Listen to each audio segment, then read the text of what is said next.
PPT 준비되죠? 예. 예, 안녕하세요. 우리 오바룡 목사님께서 너무 소개를 잘 해주셨는데,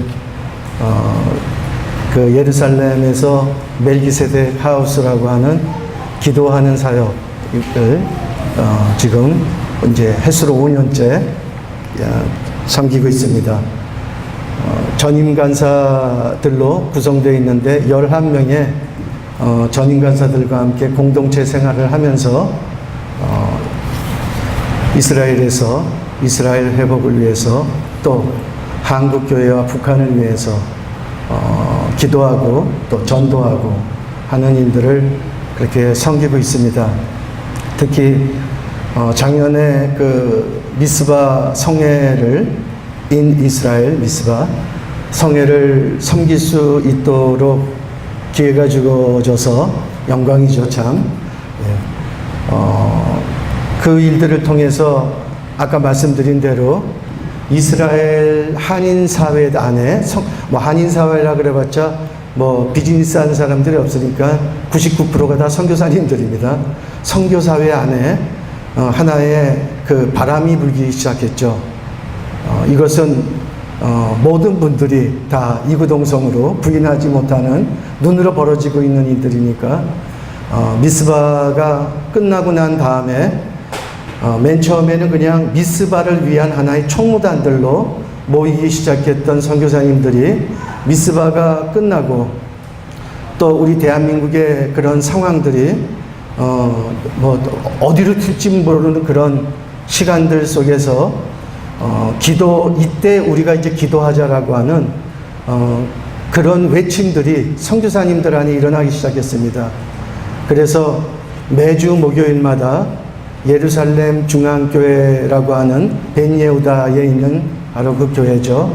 그 곳을 저희들이 빌려서 보통 40명, 적을 때는 한 30명 선교사님들이 학교를 다니면서 일주일에 한 번, 그것도 6시부터 9시까지 3시간 정도를 저녁도 안 먹고 시간이 없으니까요. 학교 끝나고서 곧바로 오면은 그 시간이니까 9시까지 같이 기도하고 우리 안에 주어진 몇 가지 주제들을 가지고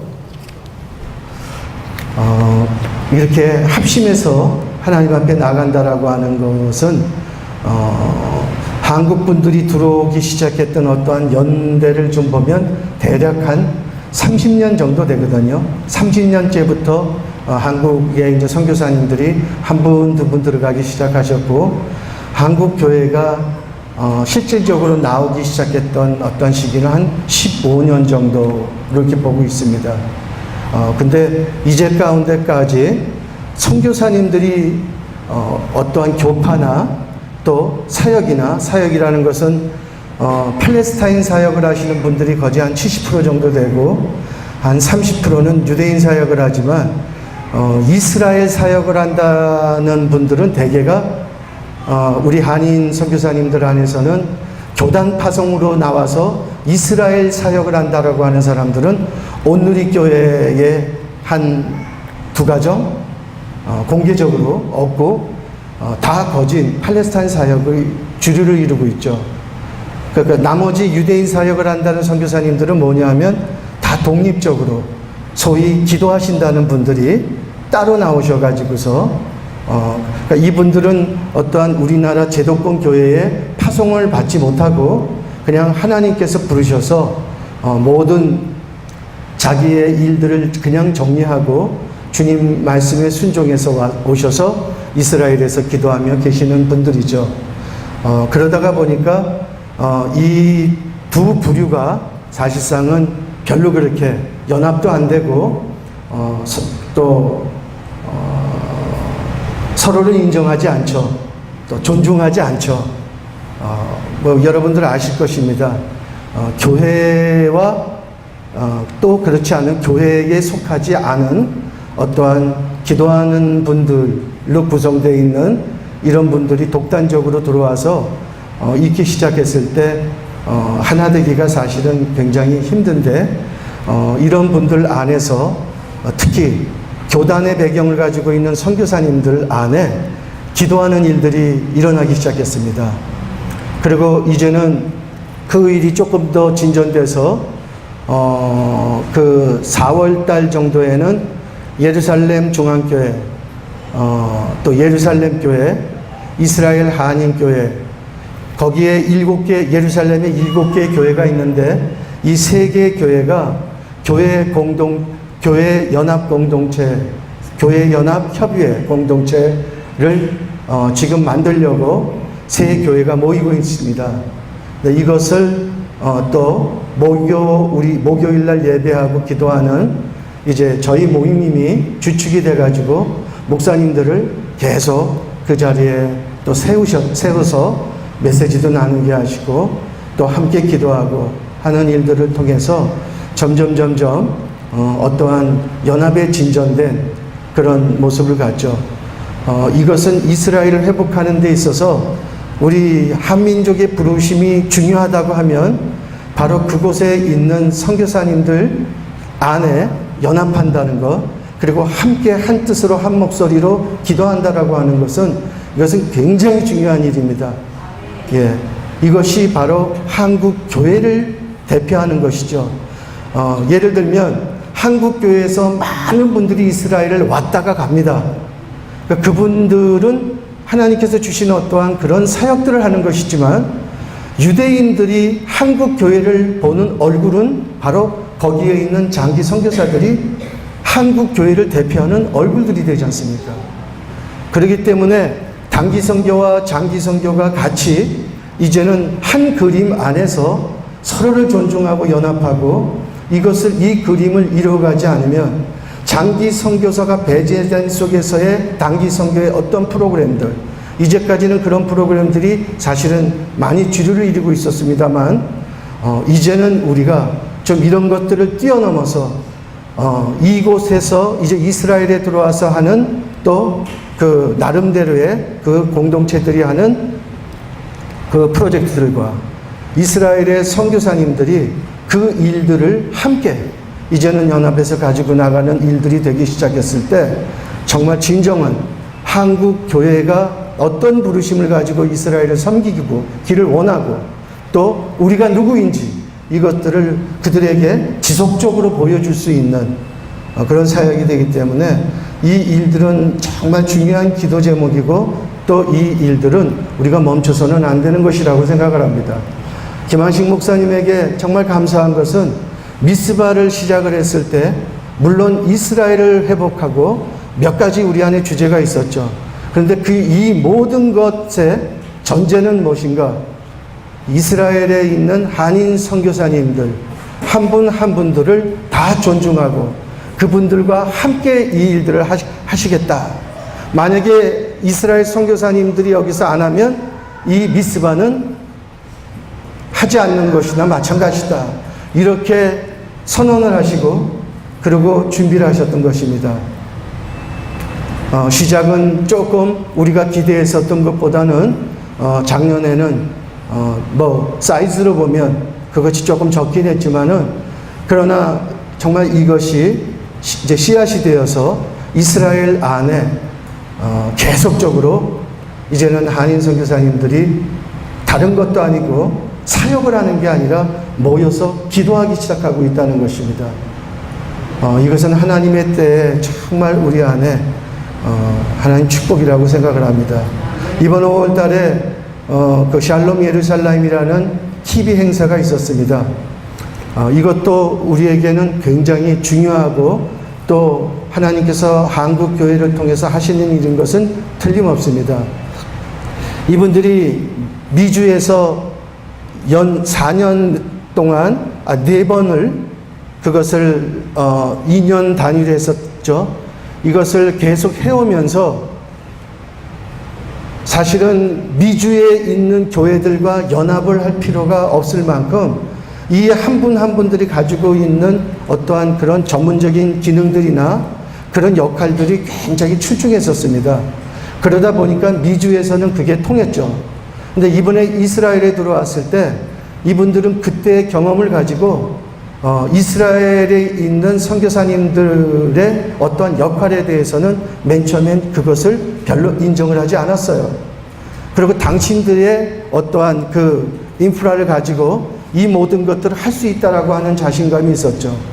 그러나 한 달, 두 달 준비를 하는 과정 가운데서 이스라엘의 선교사 안에서 이 일들에 뭐 도와달라고도 하지 않고 도움도 필요 없다라고 하니까 굉장한 난관에 부딪혔던 것입니다.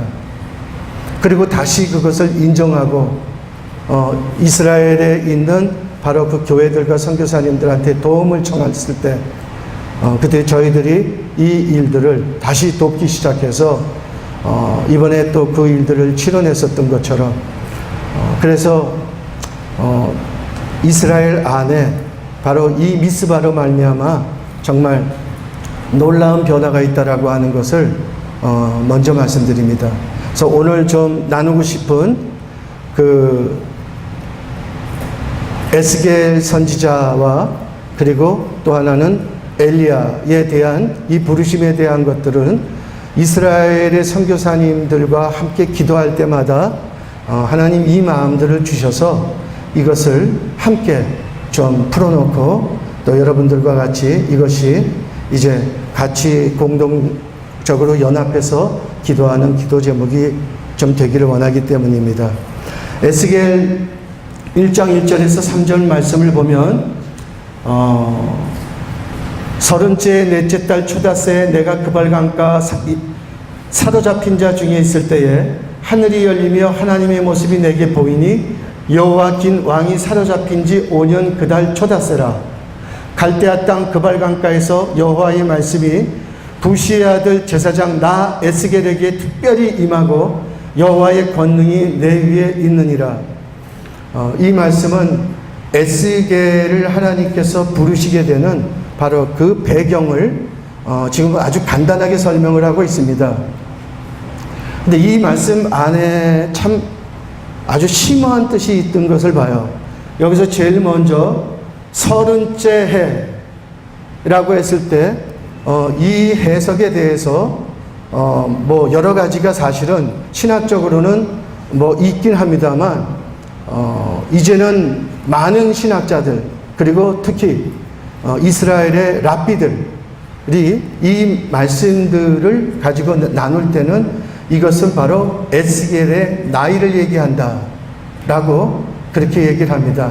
에스겔의 뭐 그 12년 12해째 그 다음에 뭐 17년째 뭐 22년째 이런 것들이 쭉 나오는 그런 말씀들을 이것은 바로 이제 그 에스겔의 어떠한 그런 나이들 17년째 얘가 대한 것이 아니라 뭐 47년 뭐 36년 뭐 이런 말씀들이 에스겔서에 계속 나오죠. 왜 서른째 해가 되는 때에 에스겔이 등장하는가? 하나님은 왜 이 서른째 되는 해에 에스겔을 그발강가에서 하나님의 영광 가운데 부르는가? 여러분 이것이 우리에게는 굉장히 중요합니다. 에스겔 나이 30살이 되는 때에 왜 하나님께서는 이 에스겔을 당대에 많은 지도자들이 있었을 것입니다.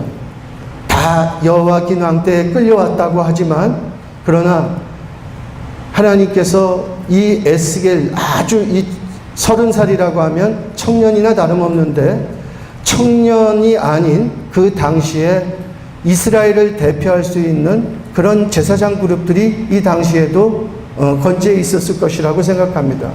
근데 하나님께서는 그들을 부르시지 않으셨어요. 이때 30살의 한 청년을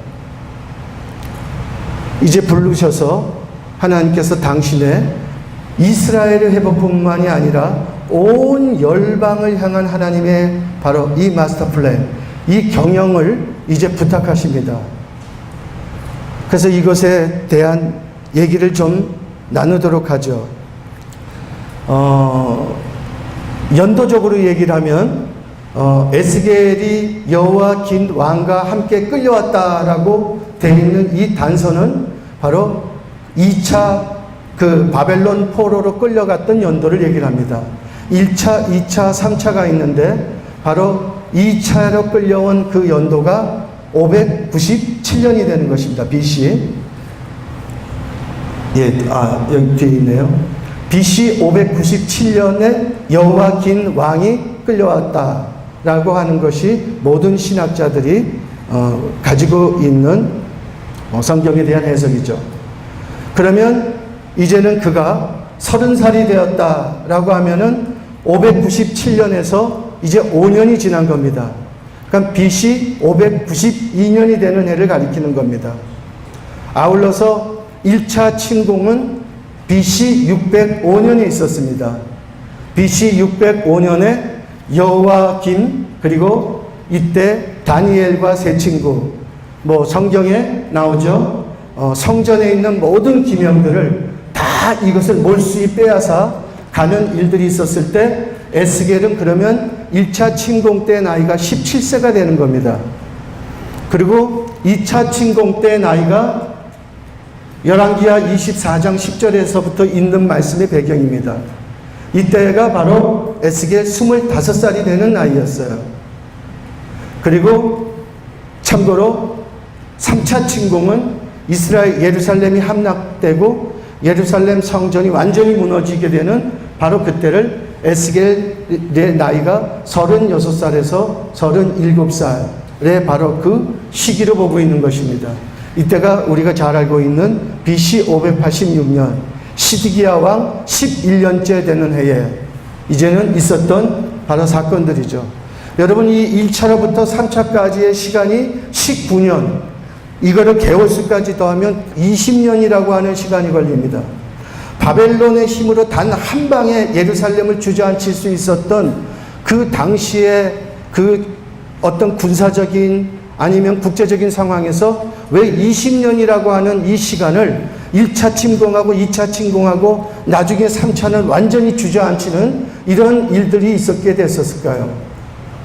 이것은 바벨론이 여기에 주제가 아닌 것입니다. 이것은 하나님께서 이스라엘을 보시는 거예요.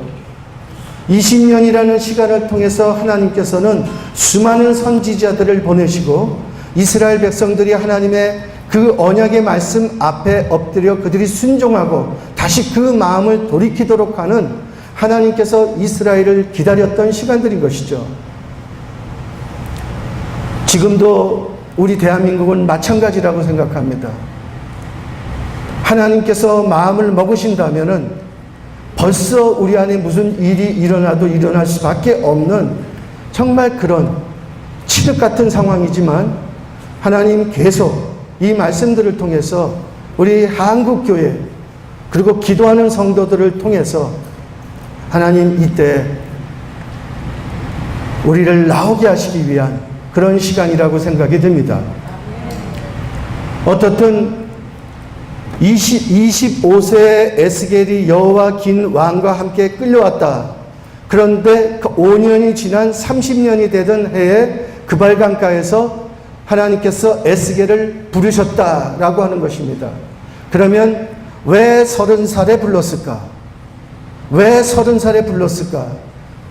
이것이 오늘 우리가 좀 알고 싶어하는 이제 그 내용이 되겠습니다. 민수기 4장 46절에서 48절 여러분 말씀을 보시면 모세와 아론과 이스라엘 지휘관들이 레위인을 그 종족과 조상의 가문에 따라 다 계수하니 30세부터 50세까지 회막 봉사와 성막 매는 일에 참여하여 이 일을 할 만한 모든 자들을 불렀다라고 되어 있습니다. 이것은 바로 레위들을 하나님께서 이제는 불러내실 때 이 레위들에게 이 일을 할 수 있는 자격을 갖는 나이가 언제냐 그러면 30세부터였다는 것입니다. 8절 말씀에서는 더 조금 이것이 하향 조정돼 가지고 여호와께서 또 모세에게 말씀하여 이르되 레위인은 이같이 할지니 곧 25세 이상으로는 회막에 들어가서 복무하고 봉사할 것이요. 이제는 30세에서 25세의 나이로 이 레위의 부르심을 감당할 수 있도록 이스라엘의 바로 하나님께서 모세를 통해서 바로 그 법 가운데 그 연령을 뒀던 것입니다. 역대상 23절 24절에서는 하나님께서 다윗에게 말씀하십니다. 레위 자손이니 그 조상의 가문을 따라 계수된 이름이 기록되고 여호와의 성전에서 섬기는 일을 하는 20세 이상 된 우두머리들이라. 이것은 다윗의 통일 왕국 때 바로 이 다윗의 장막을 섬기게 되는 24시간 기도하는 바로 이 만민을 위한 기도회지. 바로 이곳에서는 레위들의 나이를 5살을 더 하향해서 이제는 20살부터 이들이 이 성전을 섬기고 봉사하는 그런 일을 하게 했다라고 성경이 얘기하고 있는 것입니다. 아까 우리가 그 에스겔의 나이를 얘기했는데 17세 때 끌려왔습니다. 지금으로 말하면 사춘기 때입니다. 정말 럭비공처럼 어디로 튈지 모르는 시기에 그는 끌려왔지만 그는 럭비공 같은 시간을 보낼 수도 없었을 것이에요. 이미 자기는 3절에서 뭐라고 얘기하고 있냐면 나 에스겔은 부시 제사장의 아들이라고 얘기하고 있습니다.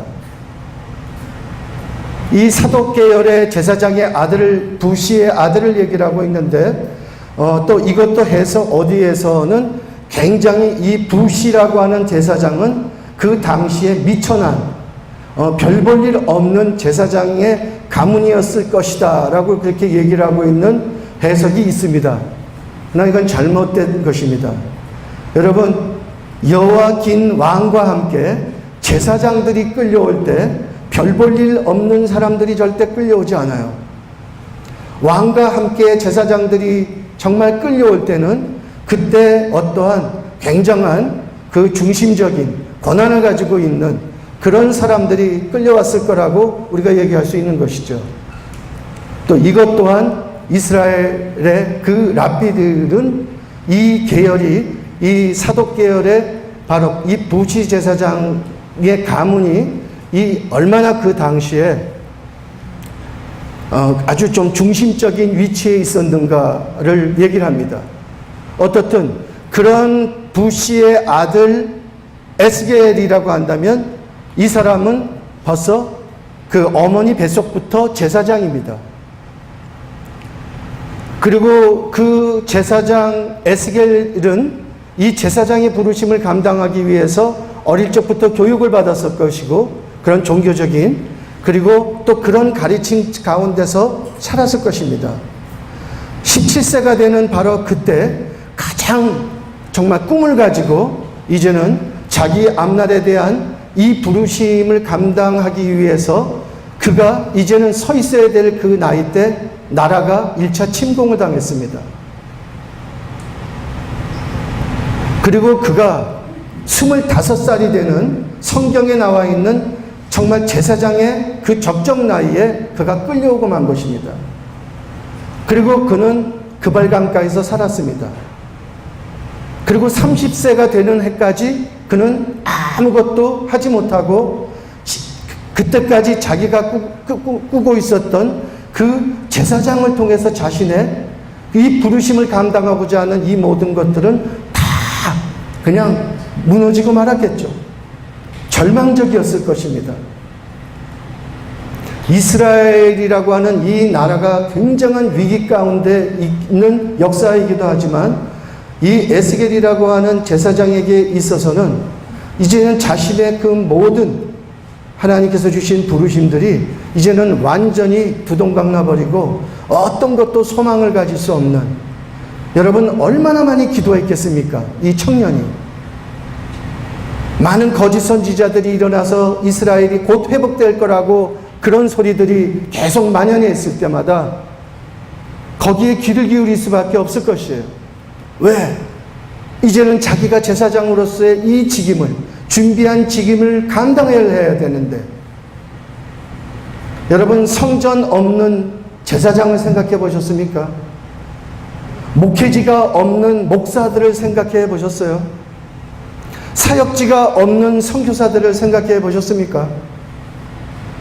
내가 뭐를 좀 주님 앞에서 부르심을 가지고 하고 싶어도 나를 불러주는 사람도 없고 나를 인정해 주는 것도 없고 내가 가서 뭔가 하나님 정말 나에게 주신 그 은사들을 나에게 주신 이 부르심을 좀 풀어보고 싶은데 이것을 풀어볼래야지 풀어볼 수 없는 그런 캄캄한 상황 가운데 있을 때 여러분들은 어떻게 하시겠습니까? 한국에는 모든 목사님들이 다 교회가 있나요? 우리나라의 무임 목사만 15만 명이 된다라고 합니다. 공식적인 숫자로는 7만 5천 명이 넘는답니다. 군소신학을 나와가지고 목사로서의 그 부르심을 이제는 정말 자신의 삶을 거기다가 그 열정을 드리고 이제는 그렇게 주님 앞에 살기로 결정했던 이분들이 지금 뭐하고 있냐 그러면 사역지가 없어서 불러주는 것이 없어서 뭐 택배 기사 아니면 대리운전 이런 그 3D 업종에 다 그렇게 들어가서 그냥 생존을 위해서 이러지도 못하고 저러지도 못하고 그렇다고 세상에 나가서 그냥 이제는 나무란 듯 그렇게 살 수 있는 것도 아니고 근데 이게 목사들뿐만의 문제겠습니까? 얼마나 많은 선교단체 안에 전 선교단체 출신이라서 얼마나 많은 사역자들이 하나님의 정말 그 처음에 주셨던 그 부르심들 그 열정들 이것을 지금 다 잃어버리고 온데간데 없이 그냥 먹고 사는 문제에 붙잡혀서 그냥 그렇게 살아갈 수밖에 없다라고 한다면 이것도 또 하나의 그발강가의 에스겔과 다를 바 없다라고 생각을 합니다. 정말 내가 불러주는 곳이 없고 내가 사역할 곳이 없으면 하나님께서는 그를 필요 없어 하실까? 그는 제사장이지만 하나님 이때 그를 부르셔서 이 제사장 에스겔을 2장에서는 뭐라고 하느냐면 선지자라고 얘기를 합니다. 너는 선지자의 이 직임을 감당해야 될 것이다. 내가 하는 말들을 가지고 이제는 내 이마를 금강석같이 하고 화석 같은 내 백성들에게 가서 다시 하면 얼굴에 철판을 깔고 가서 정말 돌같이 단단한 그들에게 내가 내게 가리키는 말만 네가 해야 될 것이다. 네 말을 하지 말고. 여러분 이거 누가 감당할 수 있겠습니까? 우리가 하나님이 주시는 말씀을 전파하고 모든 사람들이 거기에 은혜를 받는다면 그것만큼 정말 목사에게 선교사에게 정말 그 성취감이 없다고 그런 성취감이 없다고 생각합니다. 말을 해도 듣지도 아니하고 내 입술에 권능이 다니는 게 아니라 내 이마를 금강석 이마같이 만들어서 얼굴에 철판을 깔고 다니면서 모든 사람들이 손가락질을 할 때에도 그것에 주눅들지 않고 하나님 주신 마음들을 전해야 되는 선지자. 이 선지자를 3장에 가서는 뭐라고 얘기하냐면 너는 이제 선지자도 아니고 제사장도 아니고 너는 이제는 파수꾼의 부르심을 감당해야 된다라고 얘기를 합니다. 이 파수꾼의 부르심이라는 것이 그 3장에서 보면 그냥 하나님 앞에 나아가서 그냥 기도하는 부르심이 아니에요.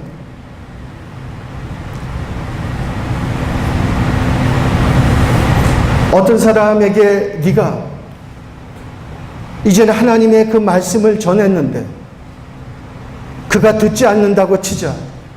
그러면 그 피를 그 사람의 머리에서 찾겠지만 내가 너에게 얘기한 그 일을 네가 그 사람에게 전하지 않으면 내가 그 피를 네 머리에서 찾으리라.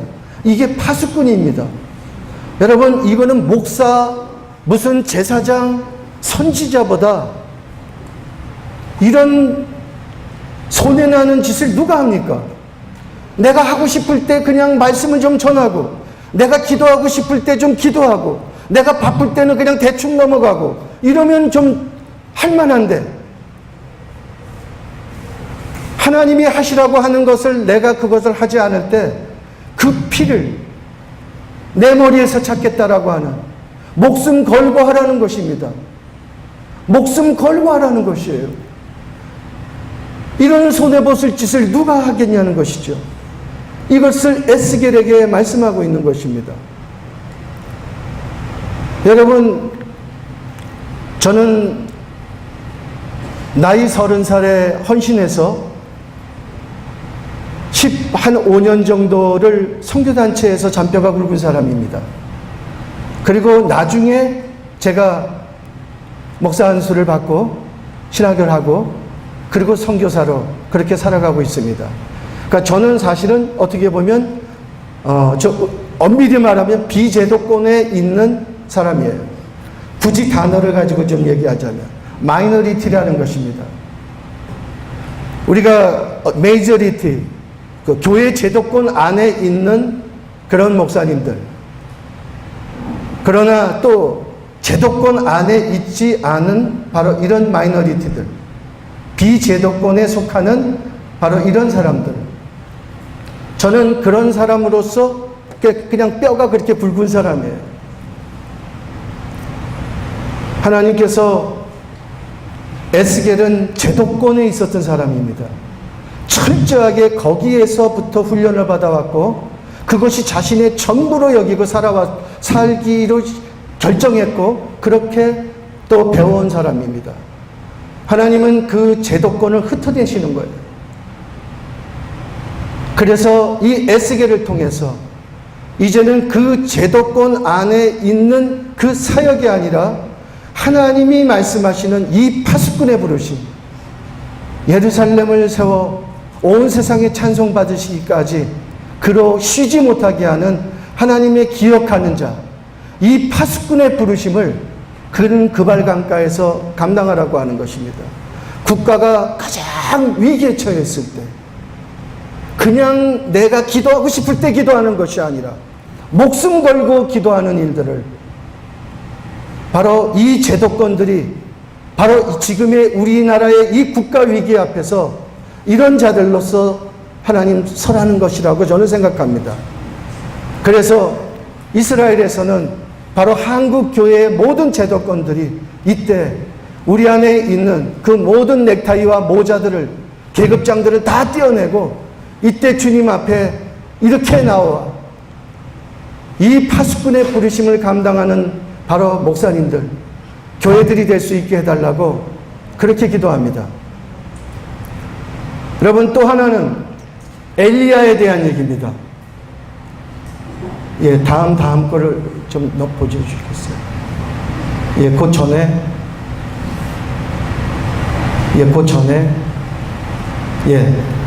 열왕기상 17장에 보면 엘리야라고 하는 이름이 처음 등장을 합니다.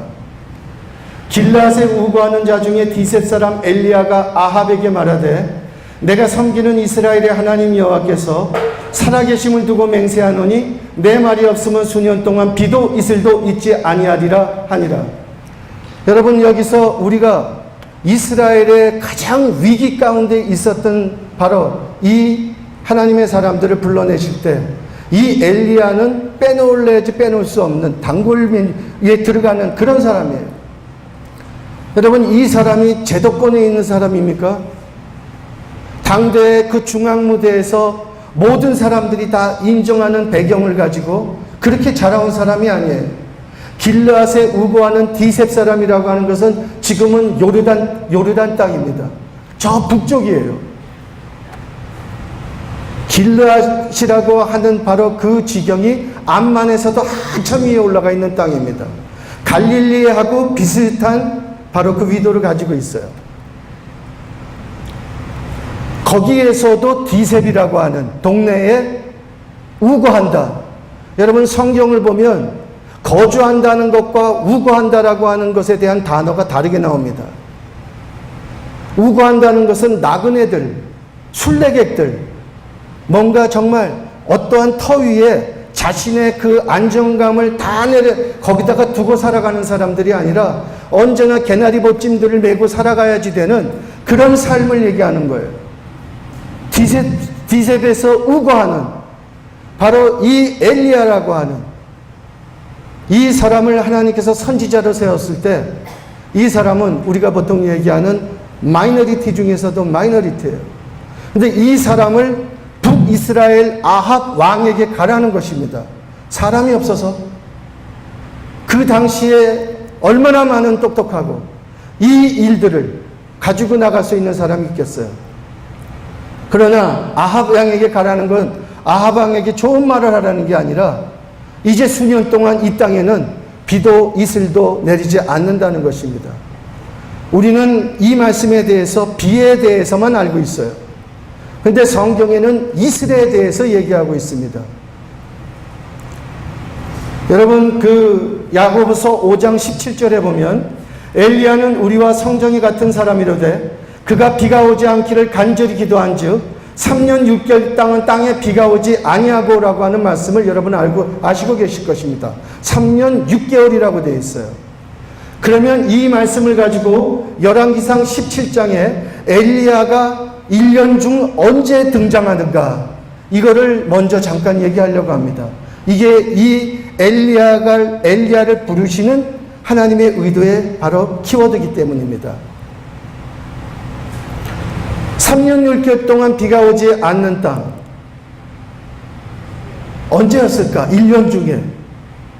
여기서 비가 오지 않았다라고 하니까 많은 사람들은 이스라엘은 기후를 대개 두 건기와 우기로 나눕니다.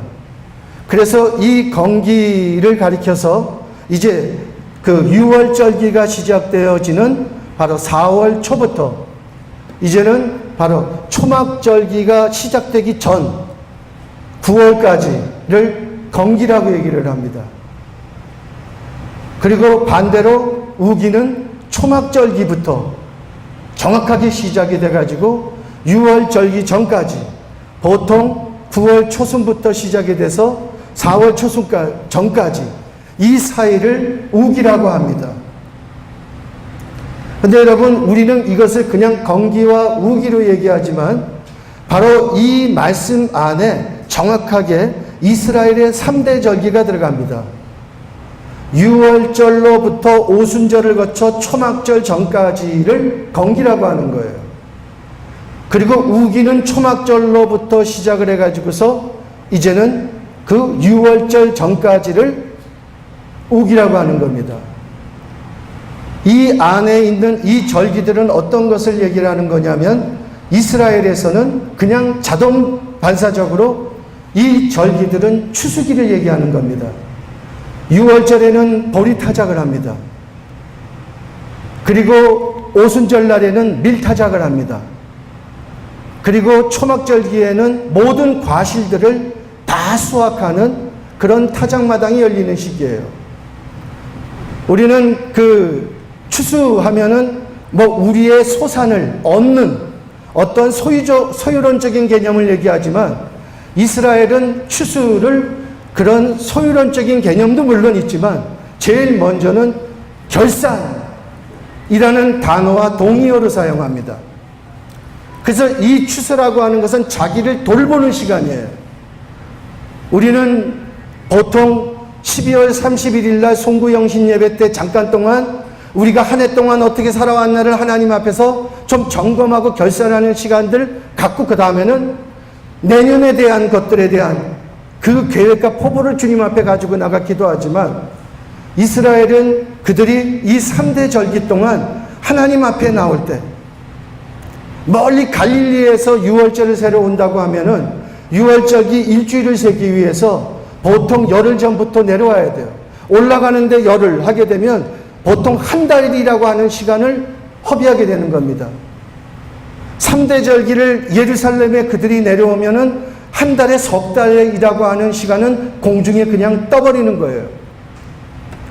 이거를 우리가 비효율적인 시간이라고 얘기를 한다면 하나님은 정말 우리에게 비효율적인 그것을 우리에게 말씀하고 있는 분일까요?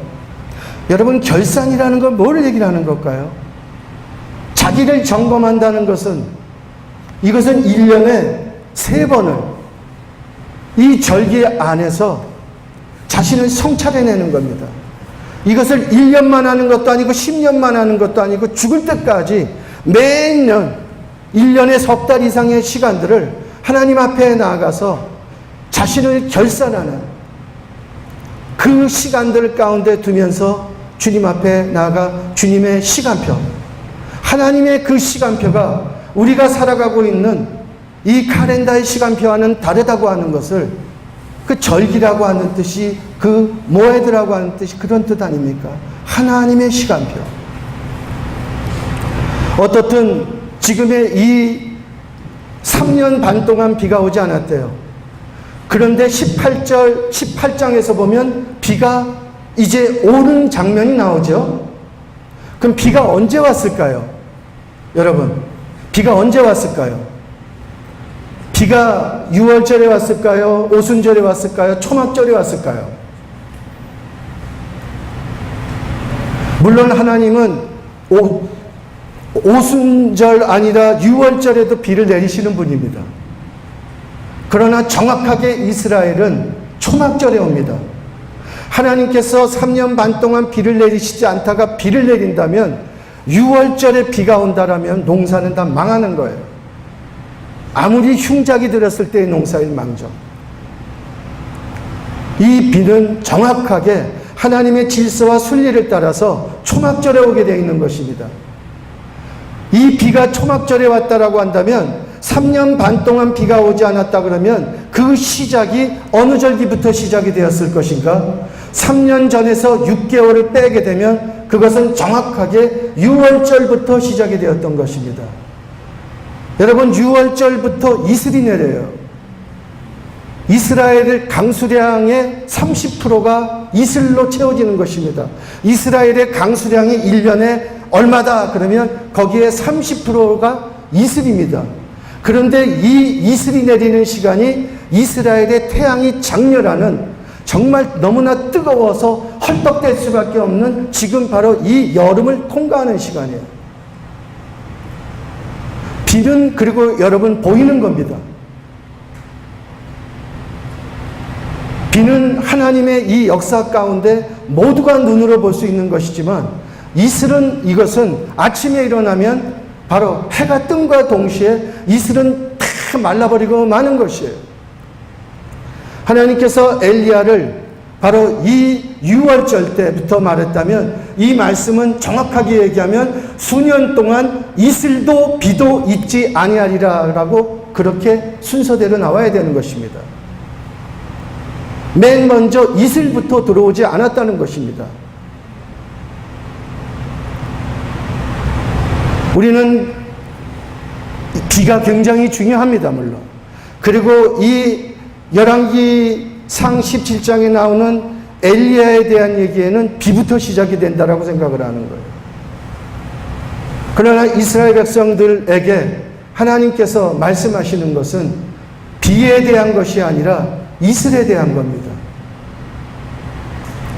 그들이 이 이슬의 의미를 알지 못한다라고 한다면은 하나님 그 백성들 당신의 백성으로 사용하실 수가 없는 거예요. 여러분, 헌신이라는 게 뭡니까? 많은 사람들은 헌신을 하나님 앞에 내 것을 이제는 내어놓고 정말 나의 전부를 주님 앞에 드리는 어떠한 행위로 헌신이 맞다라고 얘기를 하지만, 그거는 맞는 것 같은데 이스라엘에서는 헌신을 그렇게 얘기 안 합니다. 구속된 백성들이 하나님 앞에 그냥 나타내는 결과, 그냥 산물, 하나님 앞에 구속된 백성들이 주님 앞에 살아가는 그냥 삶의 산물, 그냥 결과.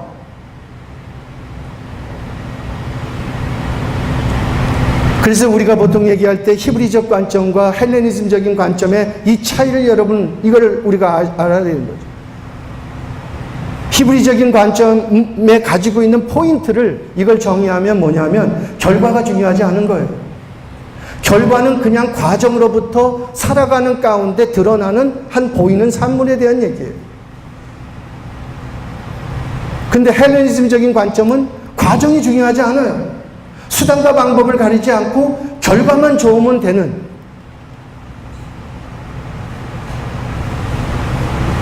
우리가 정말 구하는 것은 비가 중요하지만 하나님께서 바로 유월절기에 이스라엘 백성들을 출애굽시켜서 그들에게 가르치고 싶었던 것은 무엇일까?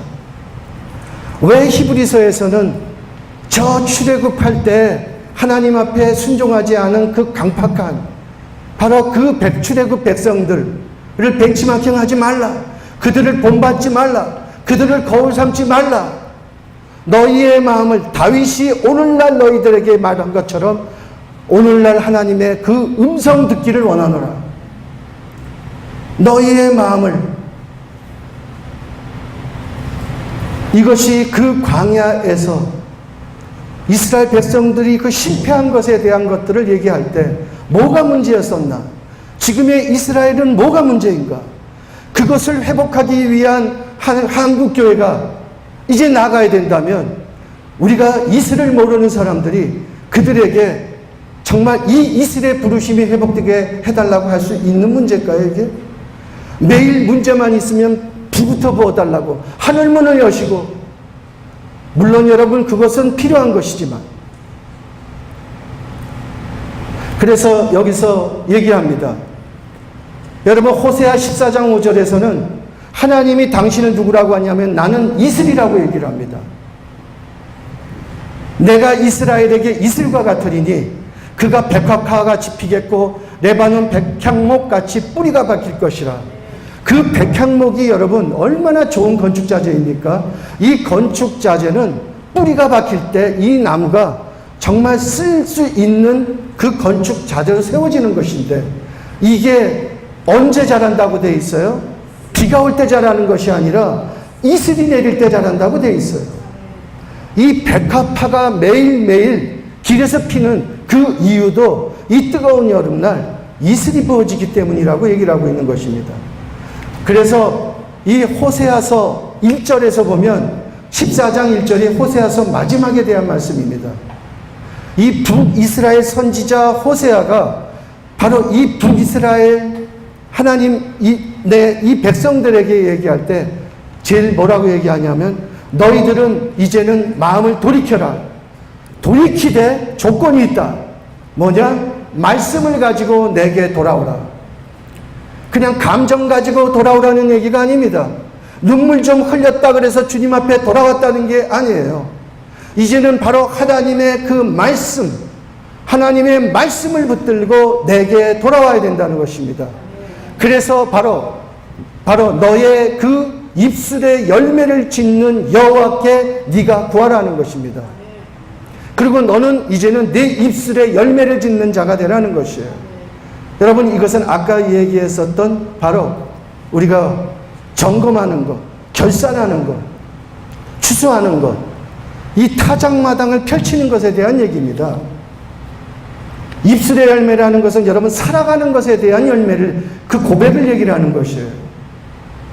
어느 날 우르릉캉캉 하면서 하나님이 내 기도에 응답하시는 것도 하나님의 역사지만 내 기도에 때로는 응답하지 않는 것 같고 하나님이 살아계시지 않는 것 같지만, 그러나 하나님의 그 신실하심이 오늘도 온 땅 가운데 충만하고 하나님이 나와 절대적으로 동행하신다는 것을 믿는 이 헤세드, 이것을 하나님의 은혜라고 얘기를 하는 것입니다.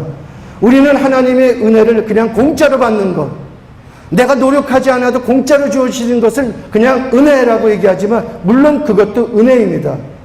그러나 이스라엘 백성들에게 이 헤세드라고 하는 뜻을, 이것을 가지고 얘기하면 이들은 공짜가 아니라 이제는 바로 내 삶에 내가 대가를 지불하는 것, 하나님 앞에 나아가서 하나님의 백성들로서 이제는 살아가기 위한 그 대가들을 치러내는 바로 그 산제사, 영적 예배, 너희의 몸을 거룩한 산제사로 드려라. 너희의 영을 드리라는 게 아니라 너희들의 그 살아있는 그 삶에 그 열매 맺는 삶을 주님 앞에 드리는, 여러분 이거는 이슬에 대한 얘기입니다. 다음 거 한번, 신명기 32장에서도 모세의 노래 가운데 내 교훈은 비처럼 내리고 내 말은 이슬처럼 맺히나니 라고 되어 있는 것입니다. 이건 같이 움직이는 거예요. 그러나 여기에서 우리는 비와 이슬이라고 얘기를 하고 있지만 사실상 하나님의 백성들에게는 이슬과 비인 것입니다. 신명기 33장 13절에서는 바로 이 모세가 이스라엘 12지파를 이렇게 축복하는 대목이 나옵니다. 이스라엘 12지파를 축복할 때 유독히 딱 한 지파에게만 너는 이슬 같은 자라고 축복을 합니다. 그게 누구냐 그러면 요셉의 대하에는 일렀을 때 원하건대 그 땅이 여호와께 복을 받아 하늘의 보물인 이슬과 땅 아래 저장한 물과, 그렇습니다. 땅 아래 저장한 물이라는 것은 생수를 얘기하는 것입니다. 비가 왔지만 그 물들이 이제는 그 땅에 흡수되어서 땅 밑에 저장되어 있는 거예요. 그게 어느 날 생수가 돼서 운물로 터져 나오는 겁니다.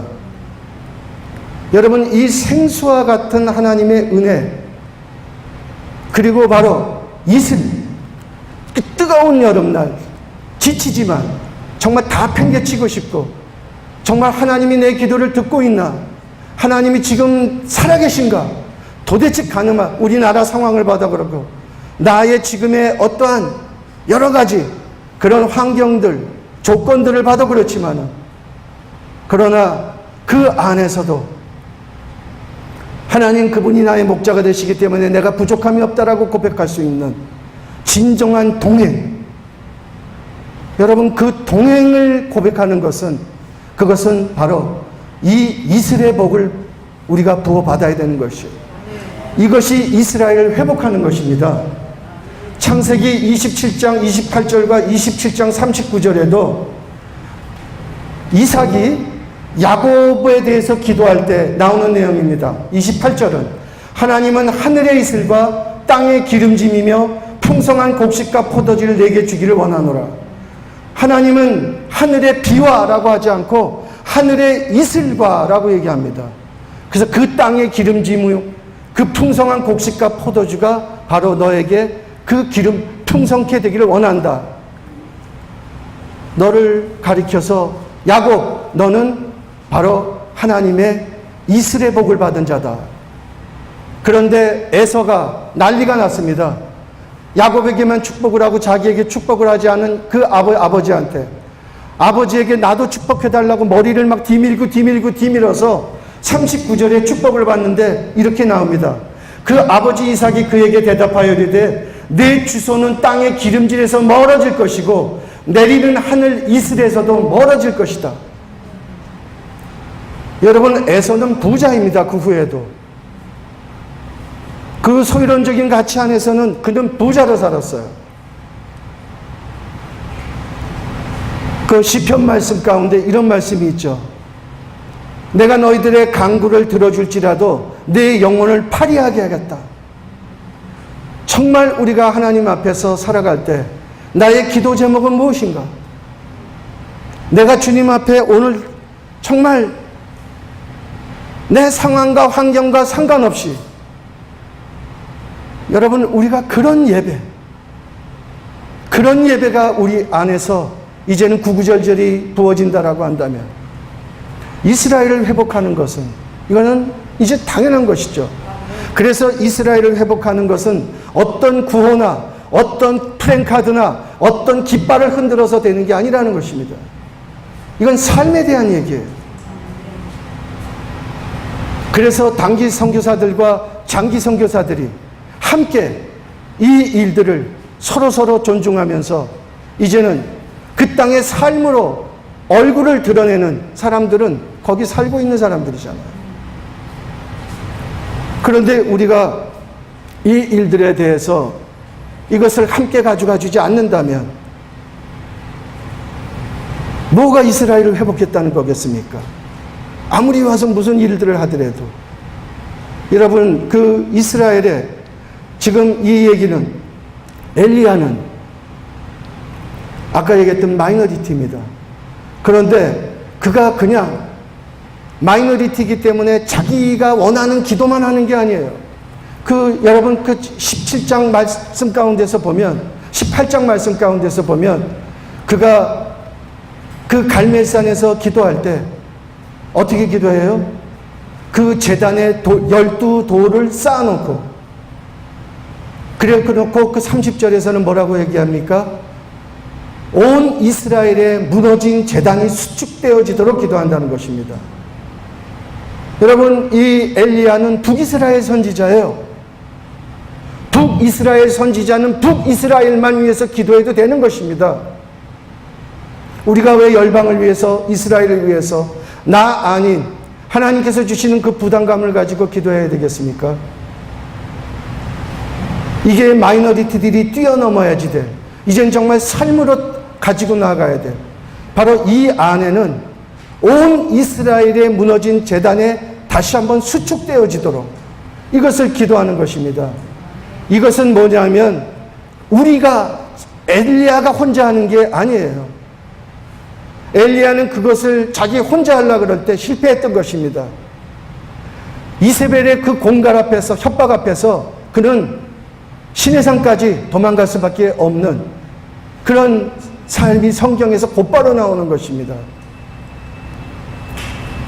엘리야는 바로 그 당시에 온 이스라엘, 다시 얘기하면 제도권에 있는 모든 교회까지 이제는 그 제단이 수축되어지도록 그 일들을 자기 것으로 가지고 나가는 일들을 했다는 것이죠. 그리고 그는 그 부르심을 하나님 앞에서 가지고 있는 겸손한 하나님의 종인 것입니다.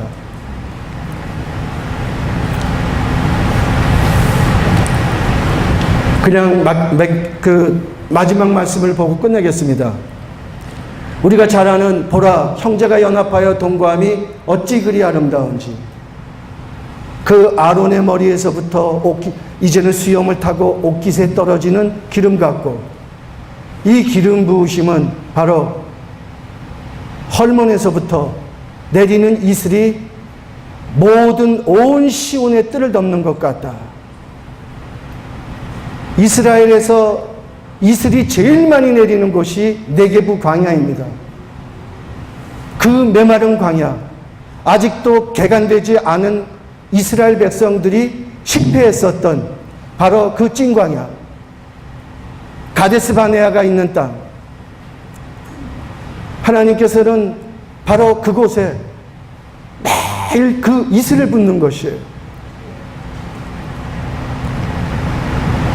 어떻게 우리가 연합할 것인가? 이 연합은 이슬의 비밀을 가지고 하는 것입니다.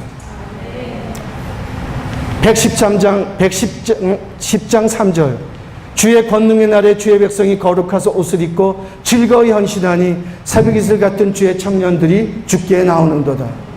우리는 이 일들을 꿈꾸지만 여러분, 이제는 여기에는 전제가 있는 것이죠. 권능의 날에 주의 백성들이 거룩한 옷을 입고 주님께 헌신하는 것입니다. 주님 앞에 구속되는 것이에요. 그럴 때 새벽 이슬 같은 주의 청년들이 주께 나온답니다. 이것은 이슬을 아는 자들, 이제는 이 아비 어미 세대들, 이슬을, 이 비밀을 아는 아비 어미 세대들이 주님 앞에 흰 옷을 입고 즐거이 헌신하는 일로부터 시작이 되는 것이죠. 이거 외에도 이슬에 대한 성경의 얘기들은 너무나 많이 있습니다.